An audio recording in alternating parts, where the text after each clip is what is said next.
आपल्याकडे हक्कभंग जो मांडला जातो हा हक्कभंग एका ठराविक सदस्य संख्या असेल तर आपण देतो, आपल्याकडे येतो, आपल्याकडनं तो मंजूर होऊन समितीच्या प्रमुखांकडे जातो आणि मग समिती प्रमुख हा हक्कभंग ज्यांच्यावरती हक्कभंग आहे त्यांना नोटीस काढतात आणि ही नोटीस आपल्या विधिमंडळातर्फे त्यांना पाठवली जाते। मग ती त्यांना पोस्टाने पाठवली जाते, विधिमंडळाचा स्टाफ पाठवला जातो। परंतु आज सुषमा अंधारे यांना जी हक्कभंगाची नोटीस पाठवलेली आहे ही हक्कभंगाची नोटीस क्राइम ब्रांचचे 7 पोलीस घेऊन गेलेत।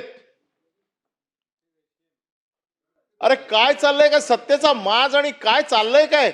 हक्कभंगाची पोलिसांना काय काम नाहीये काय? म्हणजे इतके आरोपी मोकाट सुटलेत, त्यांना पकडायचं सोडून हक्कभंगाची नोटीस द्यायला 8 पोलीस गेले। 8 होते, नाव सांगू? पण सभापती महोदय ही कुठली प्रोसिजर आहे? हा कुठला कायदा आहे की हक्कभंगाची नोटीस क्राइम ब्रांचचे पोलीस घेऊन जातात? मी देखील कित्येक वर्ष या समितीचा सदस्य आहे आणि तुम्ही काय घाबरवण्यासाठी पाठवता? तुम्ही काय दबाव आणण्यासाठी पाठवता? माझं म्हणणं असं आहे, नोटीस त्यांना तुम्हाला पूर्ण बोलून तर होऊ देत, माझं पूर्ण तर होऊ देत।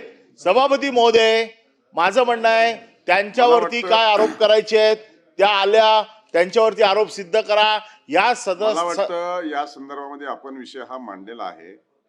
हक्कभंग समितीकडे हा प्रस्ताव गेला होता। समितीची चर्चा इथे होणं अपेक्षित नाहीये। आपल्याला बोला, आपण पॉइंट ऑफ प्रोसिजर सांगितलं म्हणून आपल्याला मी मांडायला दिलं। तथापि हा हक्कभंग प्रस्ताव हक्कभंग समितीकडे गेलाय। हक्कभंग समितीच्या प्रोसिजर मध्ये आपलेही काही सदस्य असतील, तिथं ती चर्चा होऊ शकते। त्यामुळं इथं चर्चा करणं ती अपेक्षित नाही, कारण हा सभागृहाचा भागच नाही। ज्या वेळेस हक्कभंगीची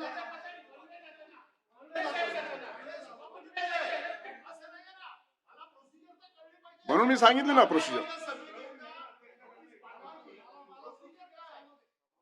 बोला, समिती प्रमुख जास्त वेळ ते सदस्य राहिले आहेत। नाही, मला प्रोसिजर सांगू दे। बस आपला विषय लक्षात आलाय। समिती प्रमुख सभापती महोदय, आपण समितीमध्ये तेही आहेत, त्याच्यामध्ये त्या बैठकीमध्ये नोटीस पाठवण्याचं निश्चित झालं। आम्ही नोटीस पाठवल्यानंतर जो आमच्याकडे रेकॉर्डवर ॲड्रेस होता त्या ॲड्रेसवरती कोणी राहत नाही अशा प्रकारचं उत्तर आलं।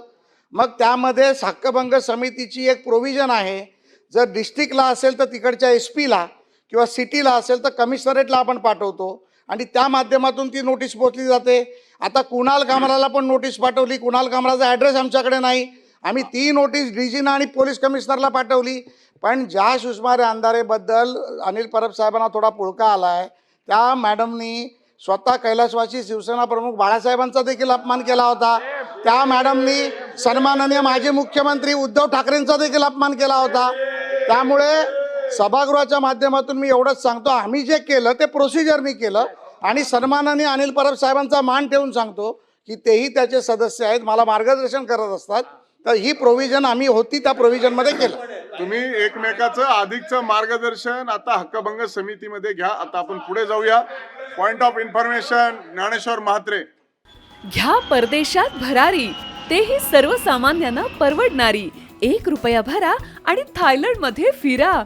सचिन इंटरनॅशनल घेऊन आले आहेत जगातली सर्वात स्वस्त परदेश टूर।